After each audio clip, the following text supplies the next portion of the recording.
evening, everyone, and I'm very happy to see so many of you. I know it's beautiful weather outside, and I appreciate the fact that you're coming here to listen to the discussion and to also ask questions. And I'm happy to see some familiar faces among you as well. My name is Angela Kane. I'm the Vice President of the International Institute for Peace, and I'm moderating this event. We have a stellar panel of panelists. I think one you can see who is in the United States. It's a little bit far to come for an hour and a half, and particularly considering the cost, so I hope you'll understand that he is here and he is an active participant in it as well. Now, the future role of nuclear weapons in Europe is, of course, one being here in Europe that concerns all of us very much. And you know that today the first preparatory committee for the Non-Proliferation Treaty started over at the Vienna International Center, and there were some good statements that were made, but on the other hand, on a very different angle. We're not going to talk about the NPT today, not tonight in any case, but I know that many of you are also here for participating in these discussions at the VIC. Now, we have a stellar panel of panelists, and the first one to speak is going to be Ottfried Nassauer.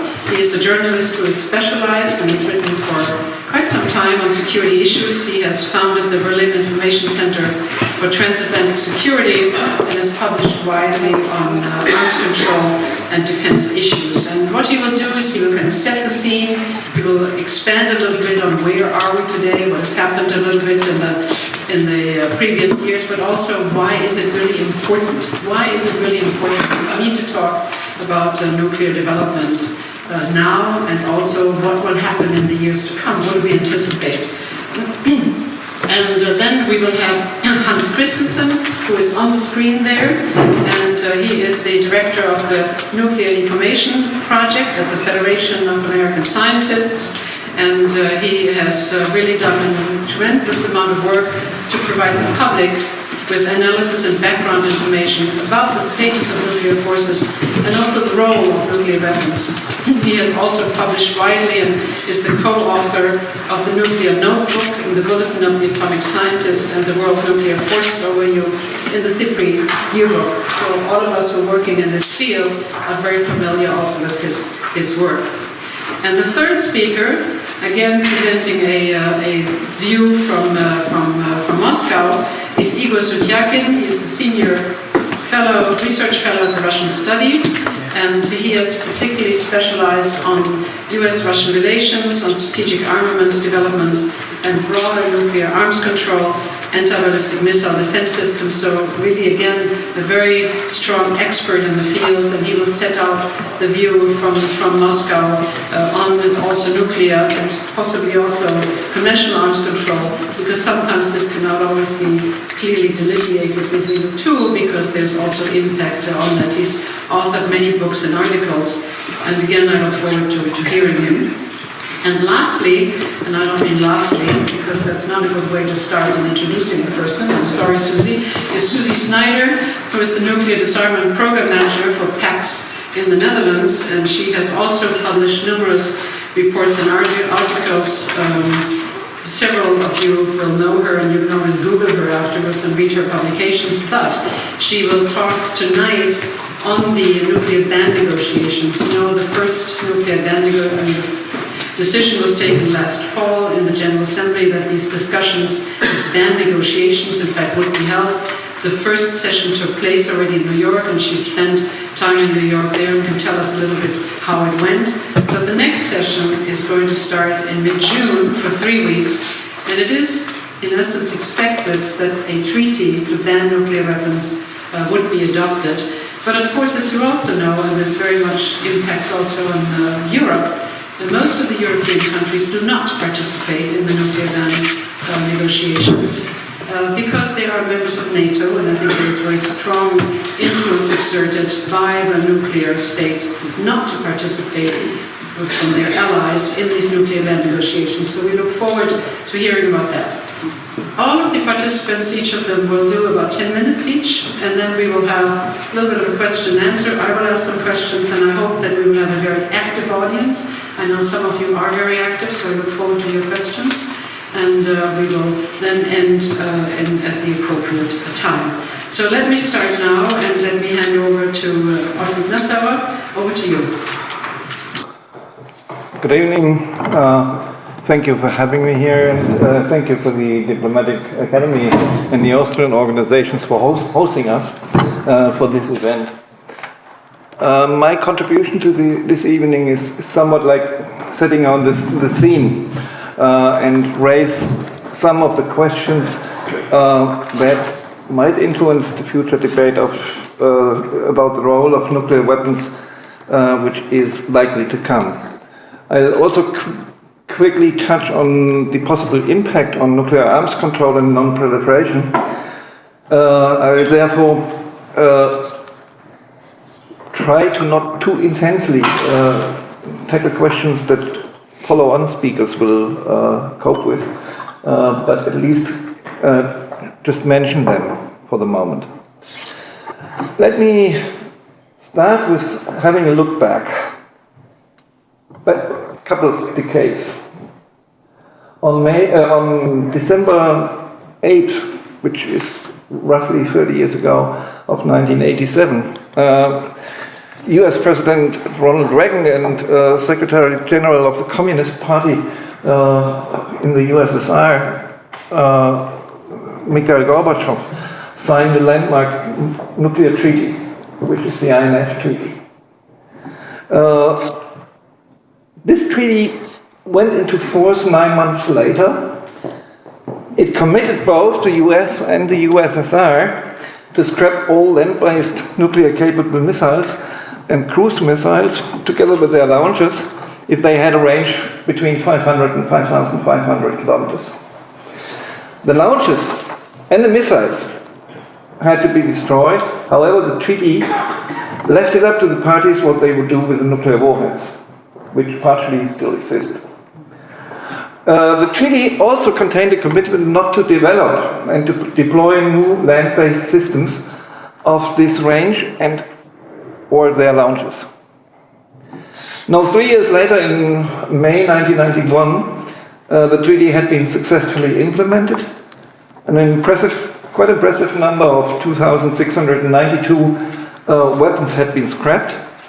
No major disputes arose between the parties to the treaty, and the implementation had both, what I think is very important, an arms control and a confidence-building impact.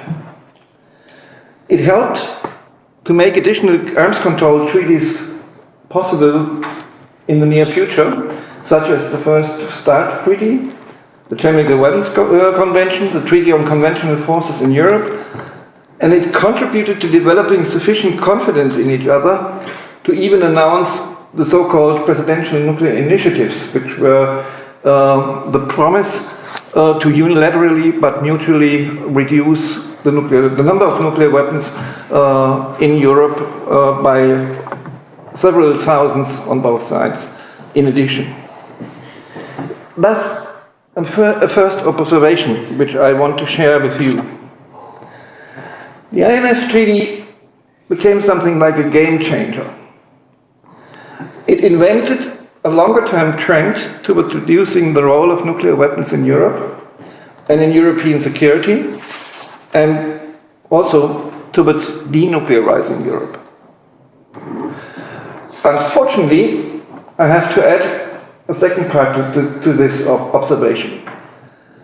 This trend has come to an halt and could be reversed in the years to come. After 2 or 3 decades of reducing the role of nuclear weapons in European security, we might be facing a period in which these weapons regain a more important role in the years to come. Maybe also a situation in which they become more numerous again. I came across this second part of my observation first when I listened to President Obama's Prague speech. And when I saw or read the nuclear posture review that his administration published in 2010. Both documents contained the vision of a nuclear free world. However, they also contained a longer-term plan to modernize the US arsenal with the perspective of keeping it effective until too deep in the second half of this century. In a way, Obama presented the world with a double-edged sword. And the risk is now that the not so nice side of this sword will prevail. That's the reason why I thought having such a meeting like tonight could be really important. Are we going to witness a new change in trends? That is what I want to talk about now. The months to come will give politicians and experts various opportunities to talk about nuclear weapons and their future role. North Korea is already a topic on the table. Iran, the treaty with Iran, is one that might come on the table again. However, that's not what I want to look at. I want to allow myself something which is normally used only in a critical sense. I would like to be a little bit Eurocentric for the moment. Which are the nuclear-related events which might influence the debate about the future role of nuclear weapons in the near future? You mentioned in your introduction a couple of them. The NPT PrepCom and the NPT Review Conference in 2020 is surely one. And we all know about the close connection between making progress on non-proliferation and nuclear disarmament. A second point you mentioned this also as well, which is the negotiations about a ban. Susie will talk about. But there are other things as well. There are two NATO summits coming up. One, more a celebration of building a new headquarters, or for building a new headquarters and opening it in May. However, which is an event where we should closely look at the study tasks that are issued to the administration for the year to come, until to the next summit. Are there study tasks issued which indicate that the 2008 summit might take decisions on nuclear weapons? It's a very, very important question to already in this year have a look at that. In December, we will celebrate and commemorate the 30th anniversary of the INF-Treaty. What is going to be more important then? The discussion about mutual allegations that the other side is violating this treaty, or the disarmament role and non-proliferation role that this treaty had in history? This could be also an indication which way things go. By the end of this year, or in early 2018, Donald Trump's administration is due for delivering its nuclear posture review. So the successor to the Obama nuclear posture review, which I mentioned. It's mandatory that they have to deliver it, and it should contain the perspective that this administration is going to take on the posture as well as on the role of nuclear weapons in the future. Finally, in early summer next year, another NATO summit might take decisions which would be rather logical, because NATO has not yet decided about the planned, already under Obama planned, modernization of the European-based nuclear weapons. So there should be a decision that this is welcomed or rejected, which I can hardly imagine under the current circumstances. So the international agenda is quite full of occasions that could initiate change, including change towards the future role of nuclear weapons in European security. Let me mention three specific aspects that give us an idea about this. The first is both superpowers modernizing both their strategic as well as their tactical nuclear weapons, or non-strategic nuclear weapons as they are mostly called today. I don't want to cover the individual systems that make up for this change. What I just want to mention is that the modernization programs of both sides have a different structure and are based on different existing postures, which result in asymmetric changes to the postures, and this has also to do with the geopolitical position and the geographic position of both countries. This is so the modernization plans are not directly comparable, and counting weapons against weapons is not always the best idea on that issue. Partially, these modernization plans are already raising questions and eyebrows in respect to the future. Looking back at the 2010 nuclear posture review of Obama,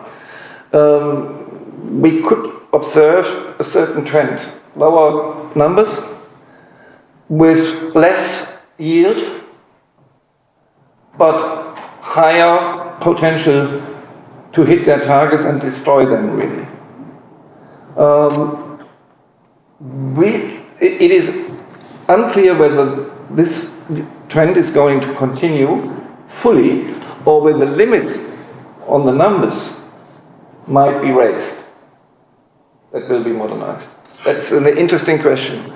The other question is, the Obama NPR already contained a future commitment not to switch to a minimum deterrence concept, but to continue with existing concept of limited nuclear options and also extended deterrence, which from a European and from a US perspective means something entirely different. Just 2 sentences explaining it. From an American perspective, it must be within national interest to have the option to limit wars with nuclear weapons geographically, so that they don't affect American territory. From a European perspective, it should be in the interest that this doesn't exist, this option. Because only if it would be a direct switch into a major war, the problem would come up. The second aspect I want to mention is the struggle about the INF violations. Igor and Hans will both speak to that on that a little more. And my last aspect is the future of nuclear arms control. Has nuclear arms control a future? This is currently a question again being open. The answer is not clear.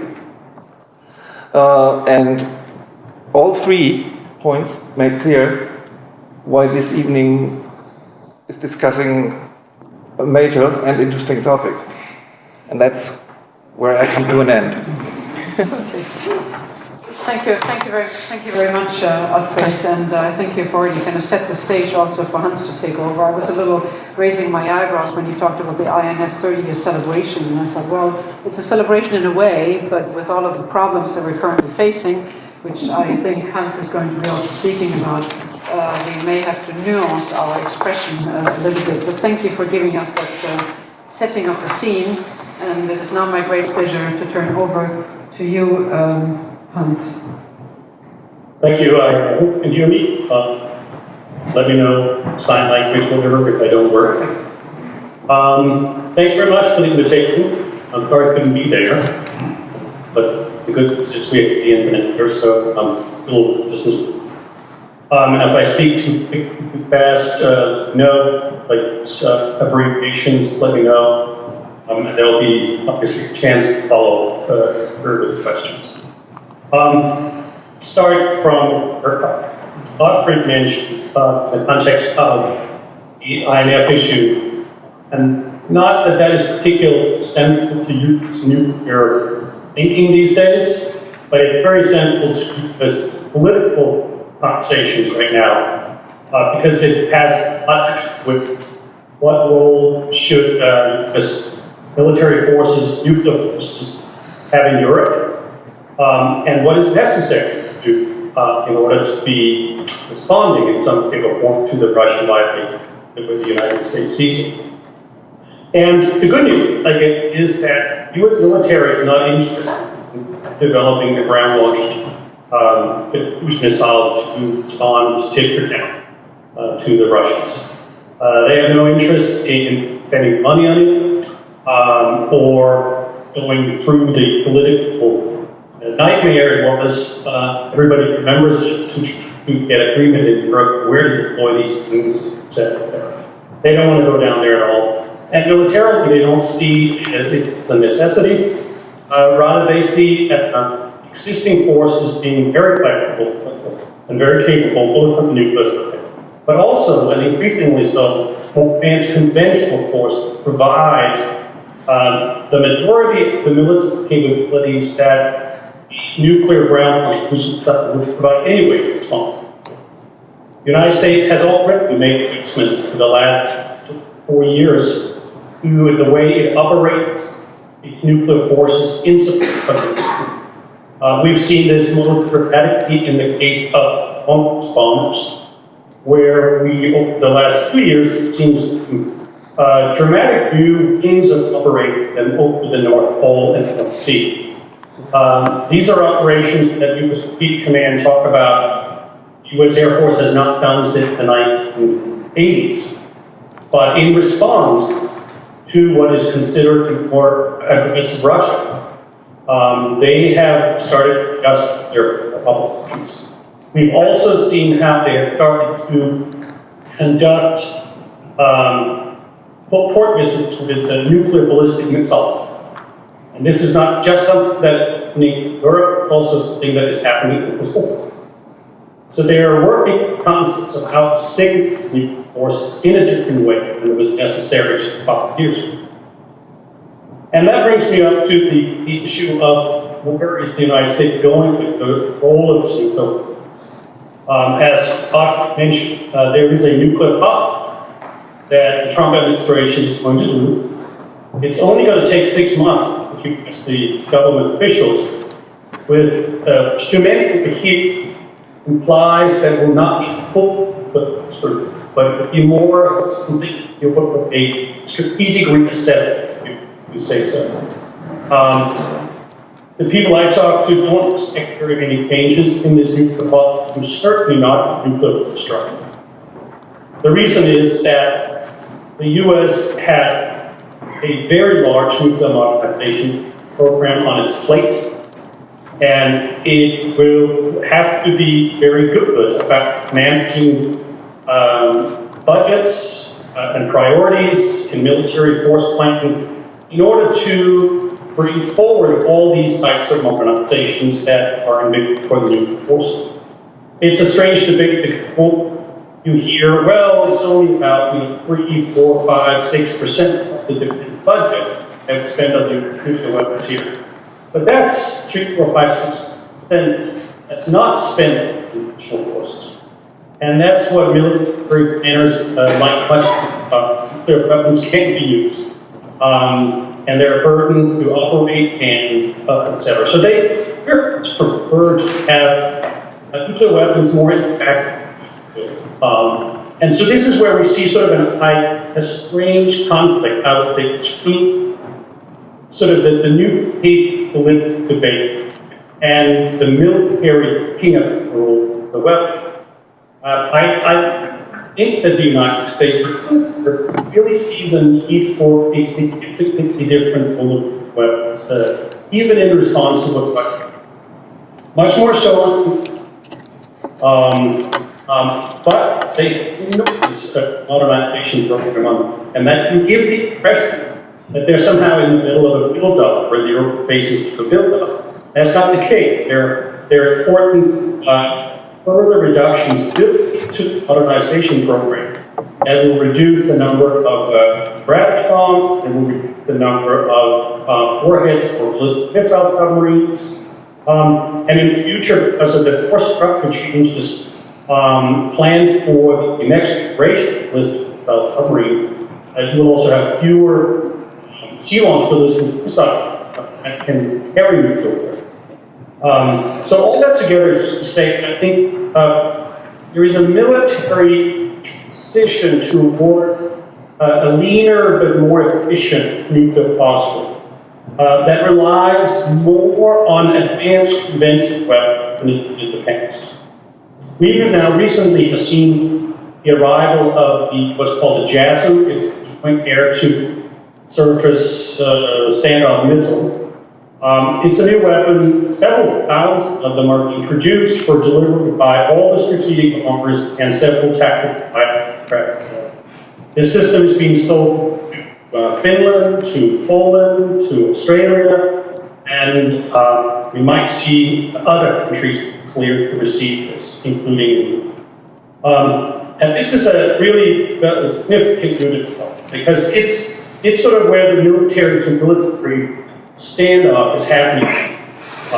Advanced forces, see the Russians coming in with caliber cruise missiles, the conventional versus air-launched cruise missiles. The Americans have had them for years in terms of the Tomahawk, and now the JASSM airborne cruise missile, and they're working on a next generation land attack cruise missile. So I'm just saying that in terms of military posturing, I think that's where we're going to see most of the offensive capabilities happening, sort of the more exotic versions.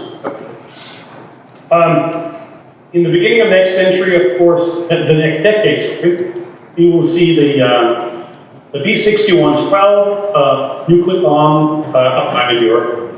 It will arrive there together with F-35 Joint Strike Fighter, and here military and political people talk about this as sort of being another paint job, being refurbished and then returned to you. But we can talk about the details later. But I've written extensively about the implications of the increased accuracy. We also see important changes to what they can do with the fuses that are on the nuclear warheads that go on the ballistic missiles. I don't want to get into the technical details here, but just to say, I think at emphasis of militarization, what suggested, is not so much in numbers. It's more that in the next generation, they want those weapons to be more flexible, to be capable of being used for a variety of different missions. And part of that is not just of nuclear wars. It's not necessarily issue. It's a long history, actually, that started back in the 50s years, where when they were considering upgrading the weapon system, the idea of increasing accuracy or increasing efficiency, the way you attack target, would allow them to choose lower yield settings, and therefore it would create less radioactive fallout. This is an attractive mission for military planning. So right now you see a lot of emphasis on this in the strategy where we integrate these systems into the strategy to try to be able to be more credible, limited reuse area. And part of that, of course, has to do with what's happening with Russia right now, but frankly, I think more developed has to do with them thinking about North Korea and Iran, places like that. But it influences what's happening in Europe as well, and it will get stronger that development, I think. So that's just to say, I think across the broad spectrum of military forces, nuclear and conventional, there are really important developments underway that will influence the role of the future of the weapons in Europe as well.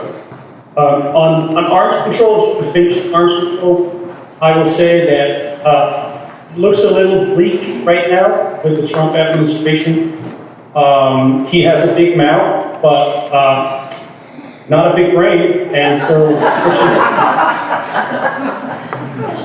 fortunately, there's a great distance between what he's saying, and he's saying a word, what you can expect from the United States. Even though he has said some stupid thing about the future of the Non-Treaty, the United States is going to stick to the Non-Treaty. The most immediate issue is important. Will they extend the treaty another 5 years or no? The fact that the Russians want this suggests that, yes, the United States will do too, because everything will be enormously structured.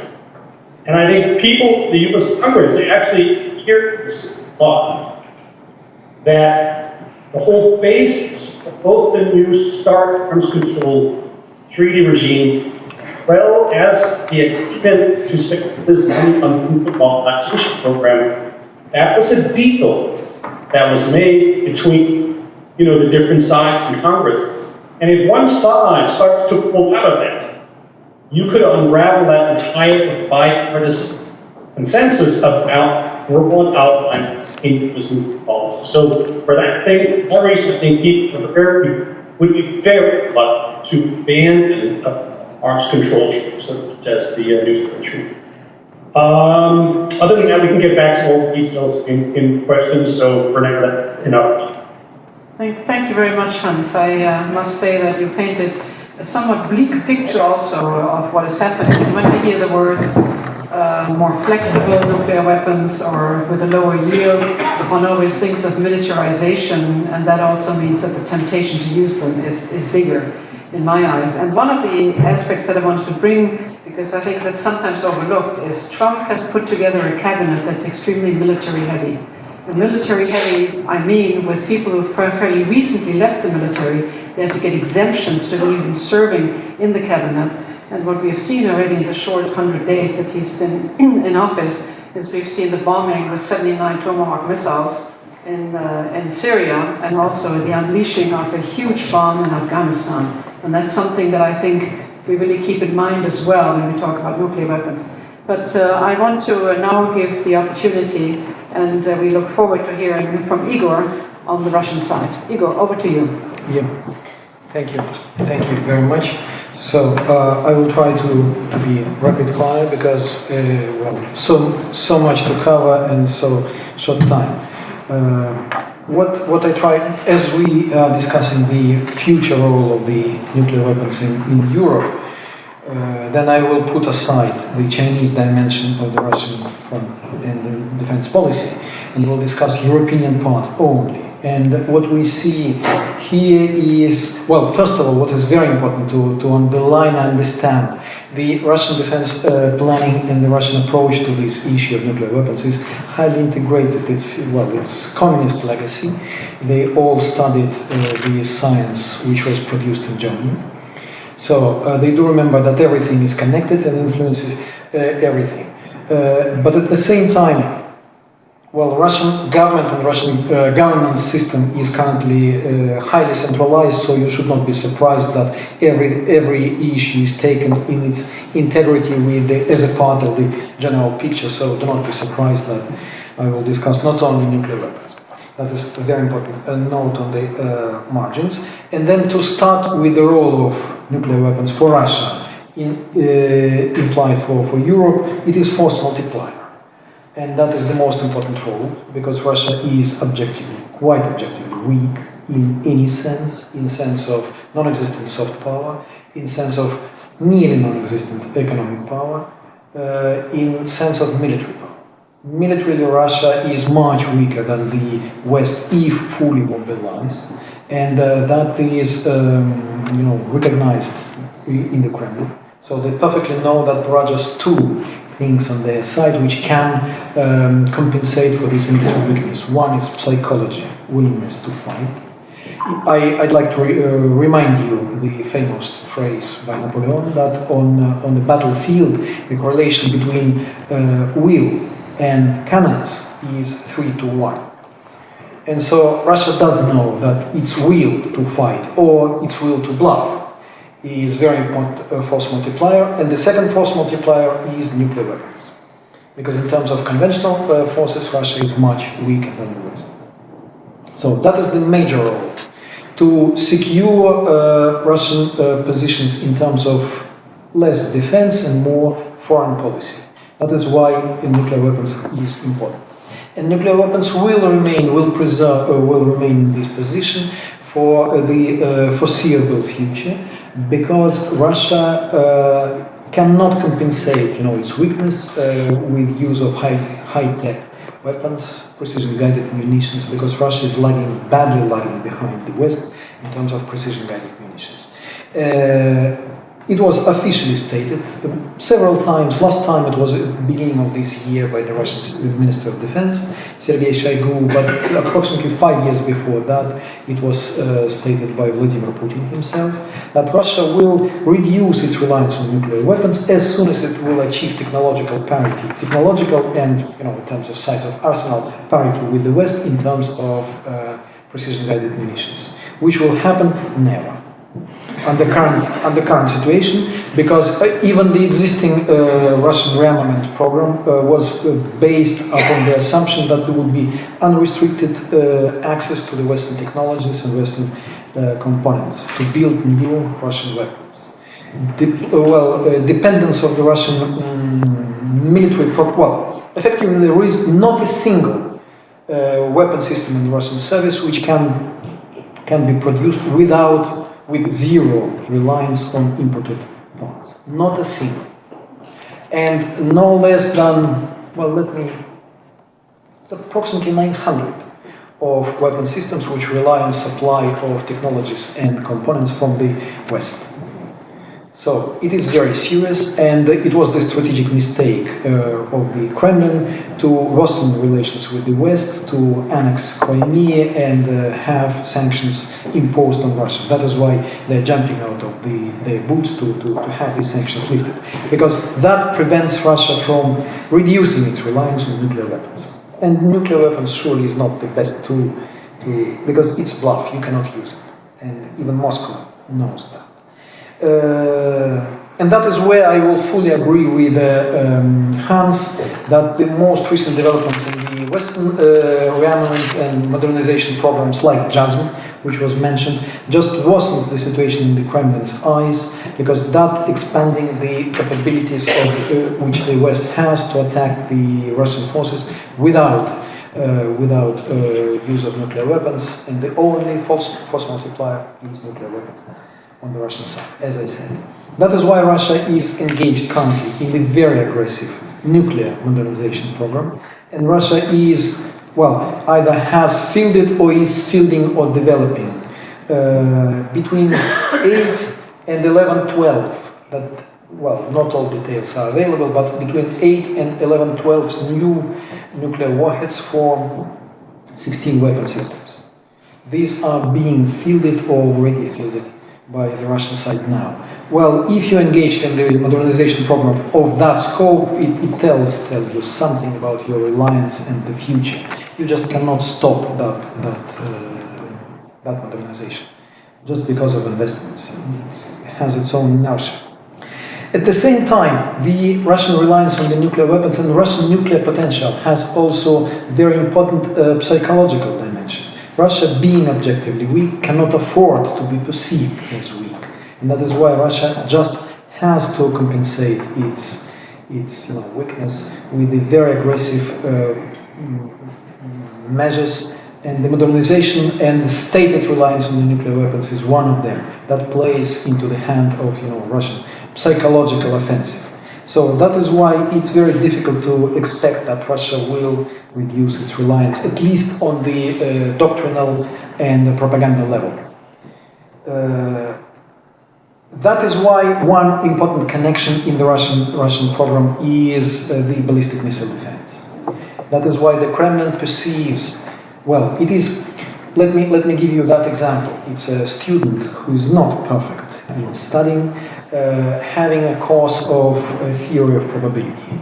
And after having that course, he passes an exam, and the question is, okay, so you know the theory now tell me, just apply that to the life. Tell me, what's the probability that if tomorrow morning you leave your flat, you get to the street, what's the probability that you meet a dinosaur? And the answer is 50%. well, how can it be 50%? Dinosaurs, they died, ages ago. No, I either meet or not. And that is why it's 50%. So that is the problem with the Russian policy. If it is possible, in theory, that the Americans will have some breakthrough and will get in position to diminish the role of the intercept, really, Russian nuclear retaliatory or whatever strike, then it should be taken as serious as the real capability on the American side. Because if the rest of the world will perceive Americans as being able to achieve this breakthrough or being able to intercept and effectively make void Russian deterrence nuclear potential, then what's the matter? Why to bother to listen to the Kremlin and its concerns? So that is why ballistic missile defense is important for Russia, not as the military tool, but as the psychological tool, which can make void the very important political tool, nuclear weapons, in the Kremlin's possession. That is why another dimension of the BMD currently under development in Europe is important for Russia, and that is the dinosaur approach. What if Americans use Mark 41 launchers, which on ships are used to launch Tomahawk? What if they load Tomahawks onto these launchers and will launch them against Russia? What if I will get to the street and might meet a dinosaur? That is why they are concerned about these developments. That is another dimension of the Russian concern about the BMD program in Europe.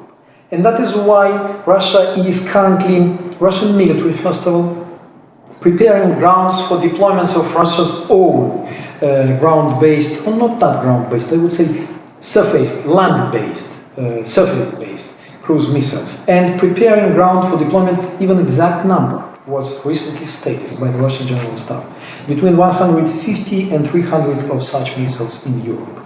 That is the envisaged Russian need in the cruise missiles. They are going to do that. Nuclear, Yeah. Long range, so intermediate range, nuclear cruise missiles, between 150 and 300 missiles. And I would argue that the Russian leadership is actually inexperienced in terms of great policy and grand strategy, regardless of what they try to portray themselves. And they follow the line proposed by me. So they do not feel, the Kremlin does not feel the political danger of this violation of the INF-Treaty. And so that is why it might happen. And that is already happening, because we discussed INF-Treaty, and I know that I'm lagging slightly behind my time, so I'm finishing. INF-Treaty is de facto being made void now by Russia, because effectively, Russia is deploying forces which are not banned by INF, but which, waters down the soul of the idea of the INF-Treaty. Russia is basing long-range nuclear-tipped cruise missiles which are not ground-based. They are based on floating batteries, which are river-based naval vessels, which recently launched Caliber long-range cruise missiles. These ships, they cannot go to sea, at least in that way. High waves will be finished. Or will finish these ships. So that is why these ships are designed to be floating batteries on internal waterways of Russia, to circumvent, to walk around the INF-Treaty and to launch the necessary, well-needed cruise missiles, not violating technically the INF terms of INF. So that is what's happening now. And Russia is aggressively expanding this capability now. Well, as a matter of fact, Russia expanded its non-strategic nuclear forces in general by 1/4, 1/3 over the last 4-5 years. And the pace of deployment of new nuclear-capable and nuclear weapon systems, non-strategic nuclear systems, the European part exceeds that the average for all Russian territory by almost 1/2, 1 2/3. So it deployed much faster these weapons in Europe. That gives you something about it. At the same time, just to finish the topic, we discussed the bleak perspectives of arms control. To be honest, Russia is interested in arms control, in preservation of arms control. Russia just feels opportunity to use loopholes in this arms control and feels the lack of interest effectively to the arms controls issues on the American side, so why not to use it? But Russia surely is interested in preservation, all restrictions and limitations for the arms control treaties, first of all on the American side. Because it is quite possible to imagine that if something really serious will happen in the United States, will get out of, say, INF-Treaty, well, it's possible for Russia, it's possible to get out of the treaty, but it is impossible to get out of geography. And surely, if INF-Treaty will be abandoned, then just geography will play against Russia. If it took 7 to 8 minutes for ballistic missiles deployed in Germany to reach Moscow, now, if there are timing, it will be even shorter. So, and the second point is New START Treaty. Russia tried to toy with, blackmail the United States, Obama. Blackmail him, saying that, well, we're not going, if you do not make concessions to us, we'll consider leaving the New START Treaty regime. Well, that is bluff, and that has been made evident when Trump raised the question about, interests, American interest in continuing the New START regime. Russia just recently, effectively last week, announced that Russia was willing to extend New START Treaty regime, because New START Treaty is the only treaty now which allows Russia to build up its strategic nuclear arms while Americans have to reduce them. If Russia does not have this treaty, then Russia just cannot compete with the United States in terms of its strategic nuclear arsenal size. And that is contrary to the interest of the Russian government, Russian leadership, because that plays into the hand those questioning psychologically, questioning the importance of Russia as an international player. So let me stop here. Thank you very much, Igor. Thank you for also bringing quite some detail to the rationale behind the Russian posture. I found it very interesting that you raised the floating batteries, because if you think about that, the only way to know whether they're going to be nuclear tipped or not is verification. And I think that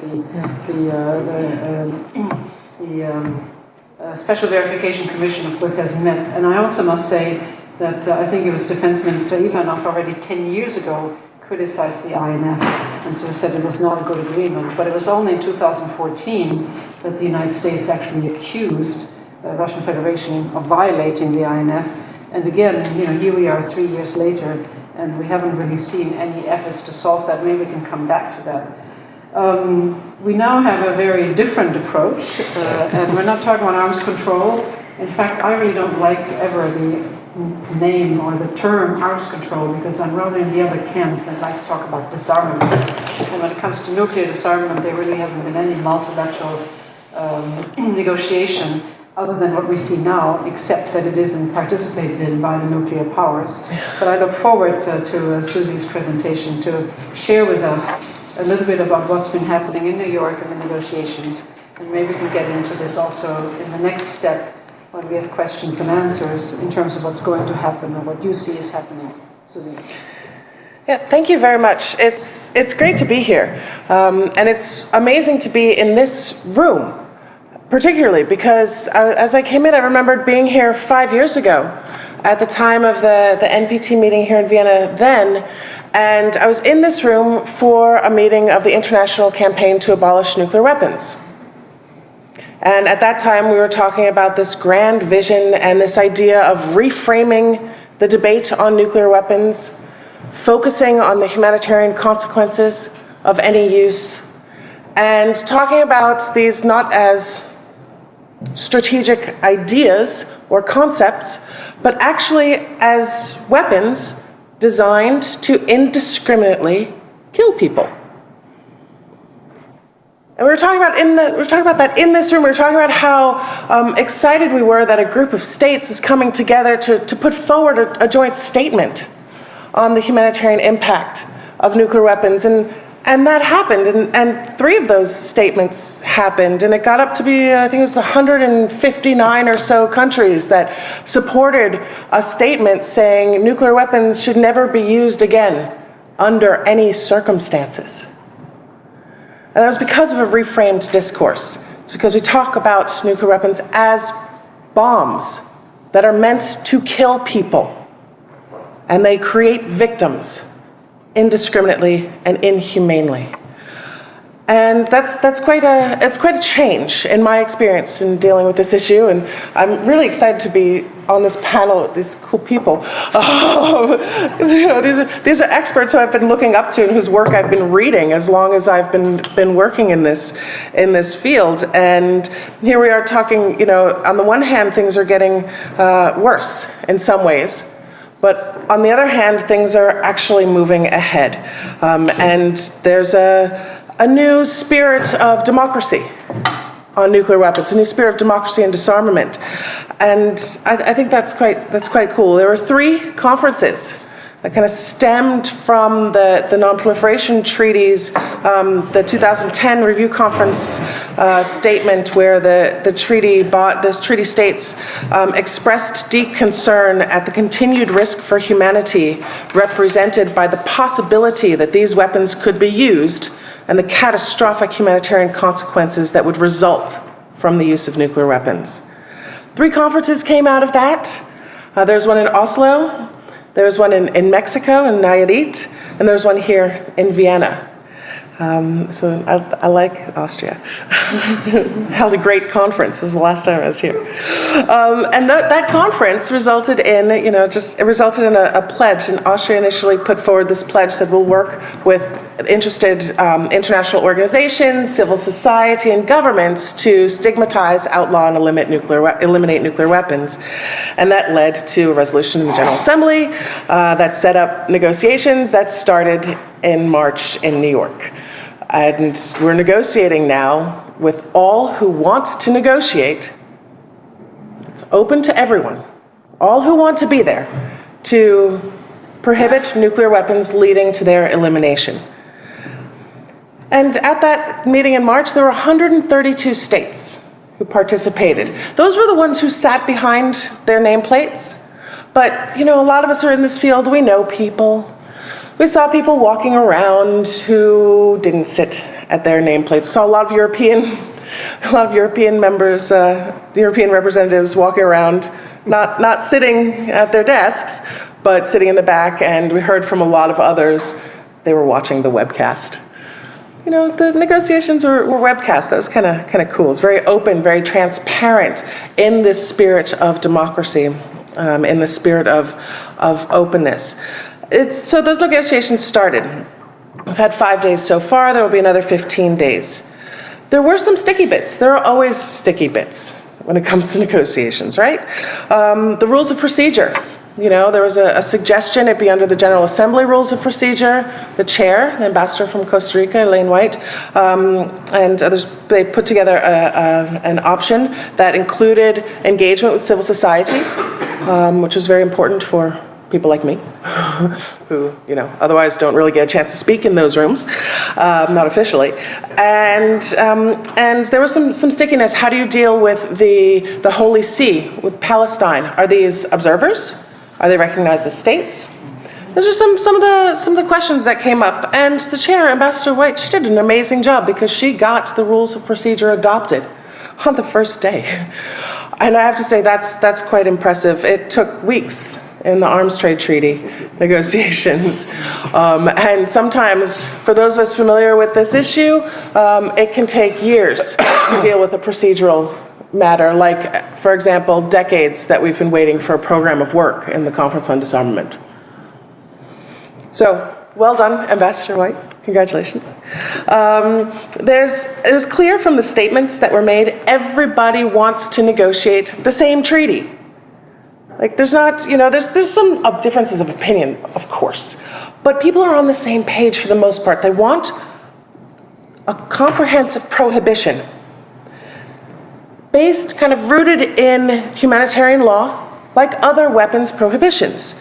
So, the convergence in the statements was fantastic. And we saw, I think, almost everybody talked about prohibiting use, possession, stockpiling, development, deployment, production, assistance. I was pleased to see this because I didn't know what to expect. A couple of states came in and they had serious laundry lists. Like, I'm going to try not to speak too long, but some of them spoke for a really long time, listing every single thing they want to see prohibited under this treaty. Everything that's wrong or missing from other nuclear weapons-related instruments, they want to see in this treaty, the bucket list of nuclear disarmament. But, then there were others who came out really clear and said, we want a simple, straightforward treaty that we can negotiate, agree on, that comes out of the core driver for this, which is to prevent the kind of humanitarian catastrophe that would happen should nuclear weapons ever be used again. And that's kind of cool. But there's, of course, 15 more days of negotiations on the clock, and some areas that are going to need to be worked out. How do we deal with positive obligations that exist in other IHL prohibitions? Things like victim assistance. How do we recognize the fact that there are victims of nuclear weapons? There are those who are victims who not many, but still share their stories from Hiroshima and Nagasaki. There are victims from the testing of weapons. How are those concerns dealt with? And we have to keep making sure we have positive obligations in this treaty, because that is the progression of law. That is the progression of society. We are dealing with the messes we have made, and it's important that we do that. How do we deal with testing in the treaty? Is it part of development? Do we want to deal with the fact the Comprehensive Test Ban Treaty hasn't entered into force? And is this new treaty, is it a way to kind of fix that? Or do we just reaffirm the understanding that testing is part of development? You can't develop nuclear weapons without testing them. For the most part, and how do we go about this? Other prohibition treaties do not specifically mention testing, so it's a question that's up for consideration. A couple of states raised the issue of non-explosive nuclear testing, so subcritical testing, and that's something that I know Hans knows and Igor knows about, something that does take place in terms of the modernization of arsenals. How are we going to deal with ensuring compliance with the treaty once it is negotiated and agreed? This is an outstanding question, and it's an interesting question. What kind of institutional mechanisms are going to be put forward? A number of ideas were thrown into the mix, and that's great because that is negotiation. And it's very exciting when you work on nuclear weapons and you've kind of been frustrated about things like a fissile materials treaty that had a group of governmental experts that then set up a high-level group to negotiate how it might figure out how to negotiate eventually in the future, maybe. And here we have actual negotiations that are taking place. There was overwhelming support for the NPT. And I think this is really important and really good. It's seen by most of the states parties there, or most of the states there, as an effective measure of in terms of the implementation of the NPT. But as was mentioned, not everyone was there. All right, 132 states is not everybody. It's maybe more states that are in this NPT PrepCom, but it's not everybody. And some of the big actors were not there. The nuclear armed states didn't participate. The nuclear allied states, with the exception of Japan and the Netherlands, did not participate. And that's tricky because this treaty is going to impact them. And it will impact them because it forces a decision. These countries have been saying for years that they want to see nuclear disarmament and are doing everything within their power to get to nuclear disarmament. At the same time, they subscribe to policies that support the potential use of nuclear weapons. That's a fence. This treaty is taking away the fence. So decisions are going to have to be made. You're going to have to land on one side or another. I'm really interested to see where some of these democracies, because they are democratic societies, are going to land. And that's something that I look forward to working on. The US did something very unusual, I thought, at the start of negotiations. The US ambassador, Trump's representative to the UN, Nikki Haley, did a kind of publicity stunt. And she got together I think it was actually only 5 ambassadors that stood with her, and about 10 or 15 other people who were not ambassadors, and stood in front of the negotiating room and said, "We are not going in, we are boycotting." The Americans turned their back on multilateralism and got a couple of others to stand up with them. That's deplorable. I'm sorry, but that's not diplomatic for me to say. But I'm a civil society actor. I don't have to be super diplomatic. Anyway, but they did it, and it backfired. Because people, instead of it kind of putting this whole issue under the radar, it generated massive attention and gave a space for people to ask the question in the press, are nuclear weapons good or are they bad? And if they're good, shouldn't everybody have them? And if they're bad, shouldn't they be illegal? It's a good question to ask. The chair, Ambassador White, hopes to conclude the negotiations, as said, on the 7th of July, which is going to be a great day. We're going to call it the Ray-Ban Day. And that'll be a good party, should it happen.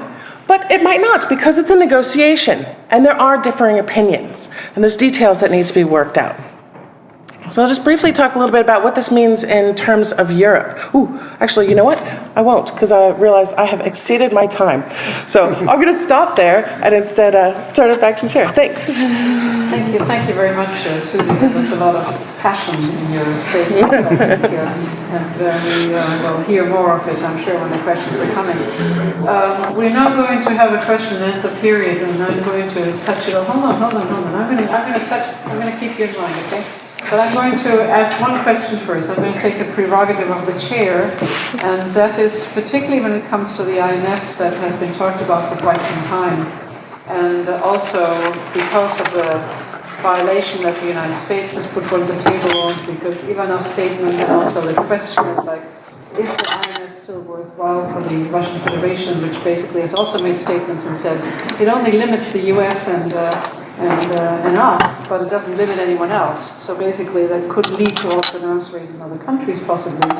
So my question is, with the tensions that are currently there, and I think, Igor, you also mentioned the Crimea, Ukraine, we don't need to mention them all, but we see the effects of it very strongly also here, and particularly in Austria, because of the OCE. I mean, even though they're not dealing with nuclear issues, but still, it's something that's always present in our mind.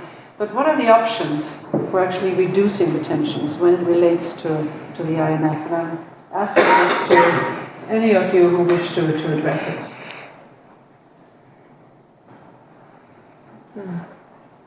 Hans, do you have a view on this? Well, a suggestion? I would start that in order to address it, specific about what this is addressing. And this has been one of the issues that's over 3 years after the accusations up in the United States. And we have not heard very much details about exactly what it is. It's a sort of vague terms. There's some rumors going around. Sure. Yeah. Many of us have private talks to officials of the intelligence community and else to try to get a little more detail about it. So you can debate whether it's possible for a country to disclose more or how much you can disclose. But it has allowed, in my view, it has allowed Russia to play students and say, well, you don't know what you're talking about. There's nothing in the public domain that dates is going to do. And yet, if it's true, of course, it is a fact that we're sort of pressing toward, de facto abandonment, if you will, of the INF-Treaty, not necessarily official withdrawal from it, but if the countries that are involved start to deploy systems that, are in violation of it, is there to be and the only good news, like this, finding in the United States, is that they don't want to leave the truth. They think it serves a purpose, and they still have an ambition about somehow somewhere trying to bring Russia back into. Of course, Russia is not going to change its course unless it gets. So maybe what to look for is, what could have worked. But like you mentioned, there's also the bigger issue trying to bring other countries these issues, because apparently that is a real issue for the Russians in terms of what China's doing, so Pakistan. So I think this is one of these areas where it'll take somebody, a good bunch of diplomats to put this over a period of time. If you say it's possible, impossible. And right now, there's not much appetite, say, the development to come up with new piece of different. So I don't know where it's going to go, but I so far at least, I say not to appreciate the drawing. Okay, thank you. Yes, I have. And Igor, would you like to comment as well afterwards? Yeah. So, I think there are a couple of questions behind your question. Number one is, let's look back at the INF times. At the time, the US had a monopoly on cruise missiles that could attack land targets. They wanted to keep that monopoly, therefore, sea and air-launched cruise missiles were excluded. Meanwhile, the Russians have coped with the technology to do the mission planning for that. And now it becomes a risk from an American point of view, and also from a point of view of several others. When Igor mentioned Ivanov already years ago, asking whether the INF-Treaty was still of help, that was connected, or that happened in another environment, if I remember right. It happened mainly in the environment to say, first there are, next to the US and Russia, other countries like India, China, etc., that we have to deal with deterrence-wise, and we have no compensation for that fact that we are within that range for them, but we have no weapons that we can use separate from the strategic weapons. So our strategic weapons have to cope with more opponents than the American strategic weapons. That was one of the Ivanov arguments at the time. I found that partially convincing, partially not. However, it led to short and joint Russian-American initiative to try to multilateralize the INF-Treaty, which led into the middle of nowhere, because many of those countries currently constructing missiles in that range are countries like North Korea, Iran, etc. Yeah, and so there was little interest in countries that don't have ICBMs, long-range weapons, to limit or to give up the opportunity to develop shorter-range systems, but sufficient for them. If one wants to look at what the options are here, there is to my understanding, there is no single way or simple way out, solving all the problems. You can either say we are sticking to what we have, and look whether we can extend it into a small area here and there, but you can't solve it in a way that all problems are solved unless you go through this way. Then the problem is solved. Yeah? Let's go my way. Which is, the band way is indeed a solution. Yeah. This last point I would like to make is Igor's floating bases here. This is indeed an option, which develops as soon as you have sea-launched cruise missiles of a longer range. If you can put them on small ships, that's fine. That's sufficient.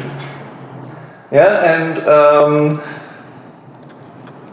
that was the main signal that resulted from the Russian cruise missile strike on Syria. It proved this was possible. The ships from which these cruise missiles were launched, yeah, were really small ships, much smaller than normally used as a deployment site for nuclear weapons. Yeah? But it fulfilled the function to make people aware, oh, let's have a look. They can even be launched from ships that can go down waterways, rivers, channels. Yeah, they are not too big. The ships are not too big for channels. Yeah. However, whether this is the only way, or whether this is the main American accusation that the Russians were violating the INF-Treaty, that with such a system, I doubt. I think the Americans still believe that there is a land-based launcher. In addition. Thank you, Igor. Yes. So let me add some amount of details to that. First of all, the idea is about Russian non-compliance with INF. It seems to me that one of the goals of that non-compliance is to tie down the American interest in preservation of INF-Treaty with the Russian wishes to make the American, EPA, European phased adaptive approach to ballistic missile defense from materializing, to prevent that. And that is why probably Russia is deploying tiny force, just sending the message, look, we are technically in break, materially we are violating the treaty, but we are not about violating, we are not about deploying the force. What we're interested, what we are for is you abandoning your plans of ballistic missile defense. That is probably the link which is being built.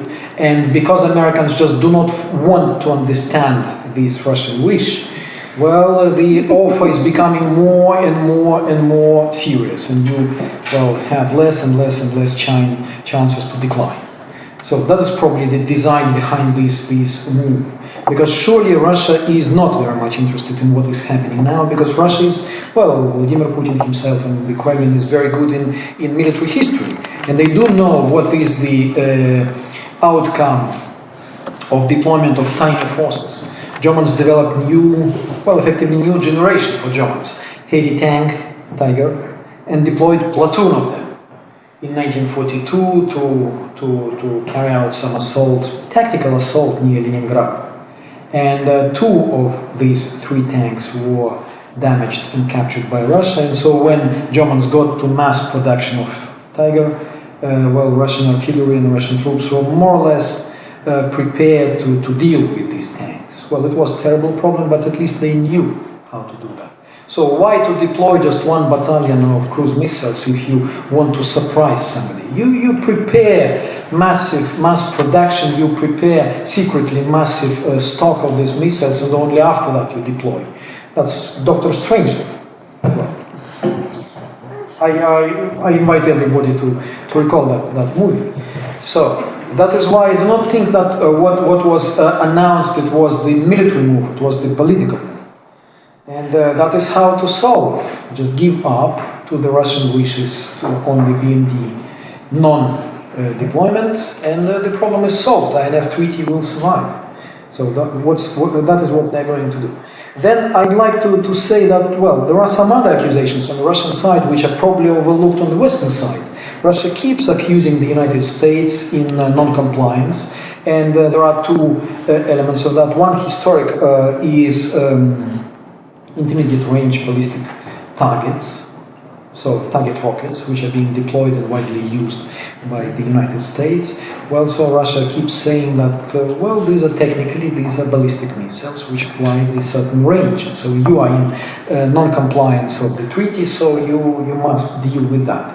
Well, but Russian accusations are dual-edged sword, because Russia also uses same sort of targets, which is interesting. And another new and common accusation on the Russian side is that, well, the United States are in a violation, material violation of the INF-Treaty, deploying Mark 41 launchers, which are used on board of US naval vessels to launch Tomahawk, and so now deploying them on the land bases.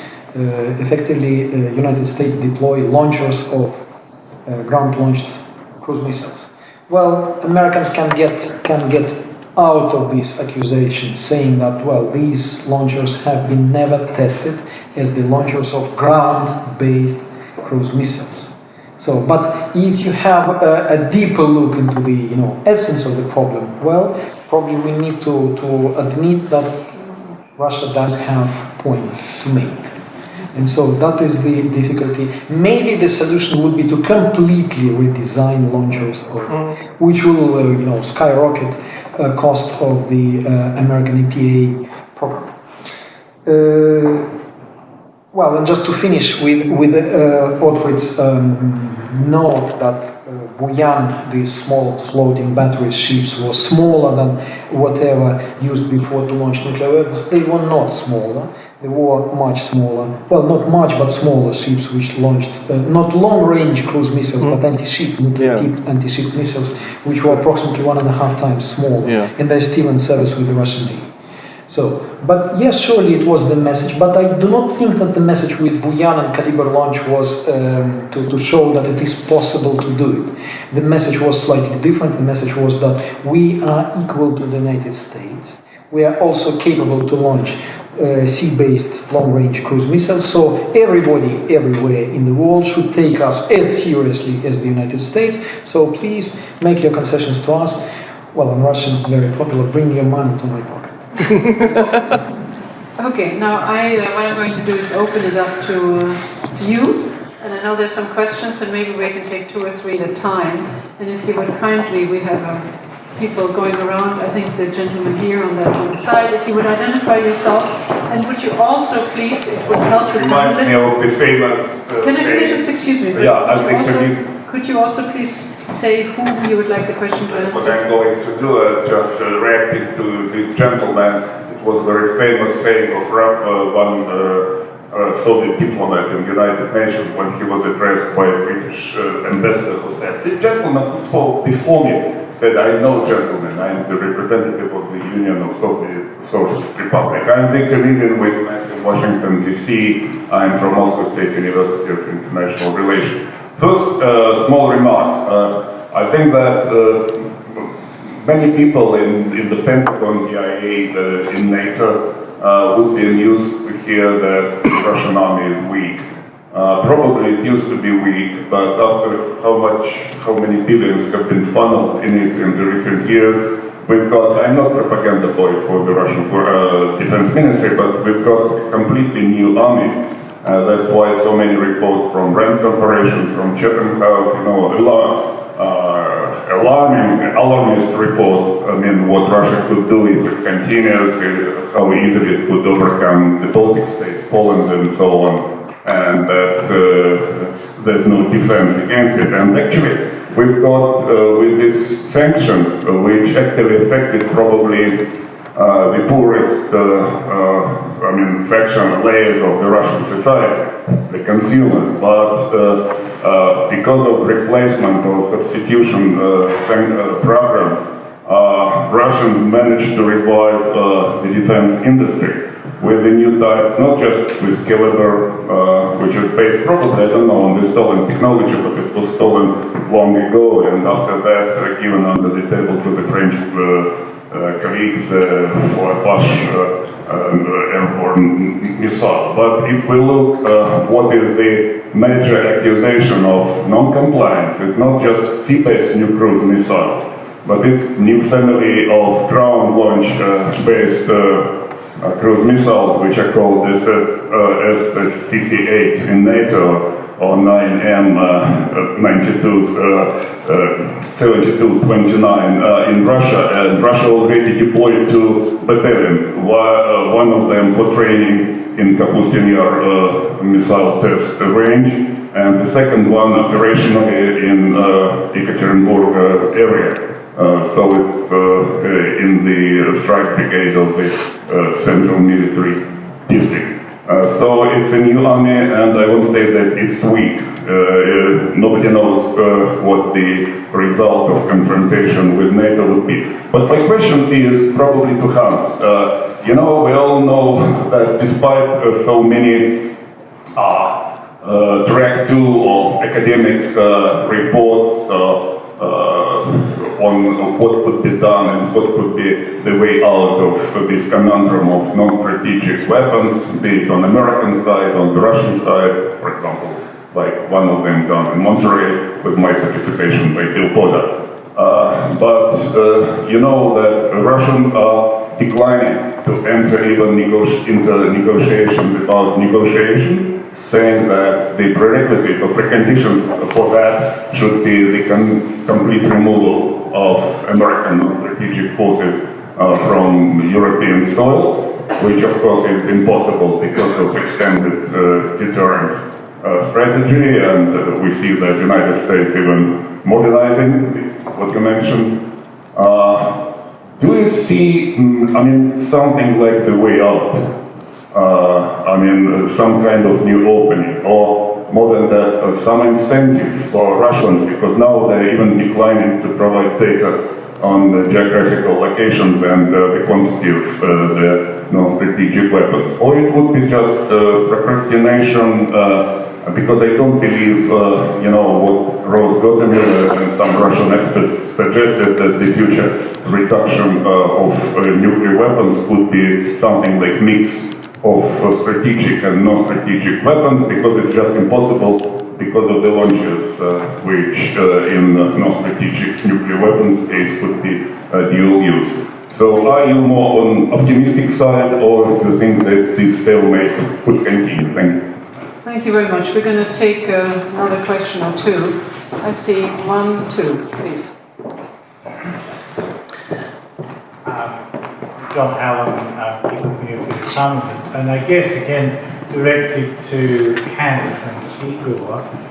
I'm wondering if you could comment a little bit more on non-strategic nuclear weapons in Europe, and particularly on the role of the Russian ones.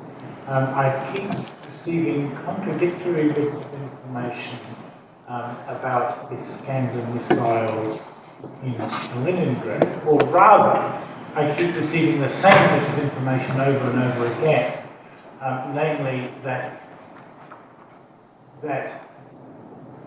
nuclear-tipped Iskander missiles have been moved to Leningrad.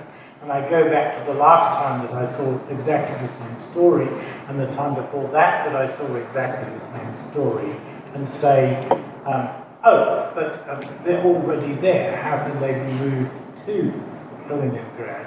And then I hear other people saying, no, there are no nuclear weapons in Leningrad whatsoever. Please comment. Okay, thank you very much. The gentleman in the back. My name is Ron Willis, President of the Club of Trade Delegates in Austria. My question is, if we see situations, as we've seen for a long time, where we seem to have maybe 90% or more of the world agreed on certain resolutions, who's enforcing them? Who's going to enforce the situation? We have all sorts of agreements through history about things, but when we get rogue states like North Korea, what do we see happen? We don't see it enforced. Everyone's censuring North Korea. There will be resolutions, sanctions. Yeah, in effect. The point I would say is, how can you expect the small countries around the world to have confidence in these proposals if they see this happening? It's no wonder that they align themselves with the big boys, because that's the only way that they feel that they can have some opposition to the rogues. So please tell me, how do you think this is going to work? I would suggest maybe throwing in, we have to do something to convert the United Nations from, if I can excuse the expression, from a toothless tiger to an organisation that can actually enforce resolutions. Because until we do that, the small people, and I speak to you as a New Zealander, I think most New Zealanders, if America wasn't there, we would not be feeling very comfortable at the moment. Thank you very much. Okay, that was a very different question from the first two, but I think it's basically Hans and Igor who are in the hot seat for answering the first two questions. Maybe Igor, I should start with you this time. Well, let me try to answer the second question, because the first was directly asked to Hans, so I will not probably at this stage comment on that. Iskander in Kaliningrad. Well, first of all, it is necessary to understand the role of Iskander in the Russian armed forces. That is the follow-on, next generation follow-on non-strategic, well, tactical, operational tactical ballistic missile weapon system, which is going to substitute effectively 3 different weapon systems in the Soviet arsenal. It would be Tochka SS-21, it would be Scud, which is non-existent now, and it would be AK, which was destroyed under the INF-Treaty. So that is the only weapon system which has, which is in possession of the Russian military to substitute 3 very different systems. And the last remaining of them, Tochka SS-21, is just physically obsolete. You might know that, for instance, over the last 9 years, the spare parts for launchers of this system are not in production, so at least 1/3 of launchers are just, they just cannot move. So they do carry missiles, but they're non-operational. That is why Russia announced, and it was announced officially in 1999, that every Russian missile brigade will get delivery of Iskander. Every one. And so it's inevitable that 152nd Missile Brigade in Kaliningrad will get delivery of Iskander sooner or later, and rather sooner than later, so it will happen most probably, at the beginning of next year. And so it will be deployed there, just because Tochka, Russia just has to retire Tochka, SS-21. So Iskander will show up there on a regular basis. What is happening now? Iskander is being deployed there and withdrawn from Kaliningrad as part of political message and as part of exercising, strategic mobility of the Russian forces. So 26th Brigade from Luga sends 1 battalion of Iskander to Kaliningrad, and then they're withdrawn back. One never hears about them. Excuse me. Can we maybe shall we do this? Maybe there's a question, a follow-on question. We can do it afterwards. But I think we're kind of running out of time. I did want to give Hans also an opportunity to comment, to the question which was addressed to him. Well, I just want to echo here, of course, I think the Iskander is being quite outdated as something that dropped out of the sky. And one has to understand that part of military development that occurred on time, and Kaliningrad certainly wasn't the first choice to put this system in. It's been updated up near Leningrad, near Luka, many other places, but in fact, Kaliningrad would be one of the last places to get, which is an interesting choice, of course. Continue to think about Iskander in this Russian NATO. It won't be able to hit systems or hit targets in Europe that other systems can't really hit. So it's not like a sort of a change. That's not to say that they're not important characteristics of this system, but all military systems have different characteristics, and you want to trigger concern ahead. So on one hand, one has to deal with issues, facts, and to be careful not to overblow it and put it out of proportion. But it comes back to this question, conventional capability, and the effect of it.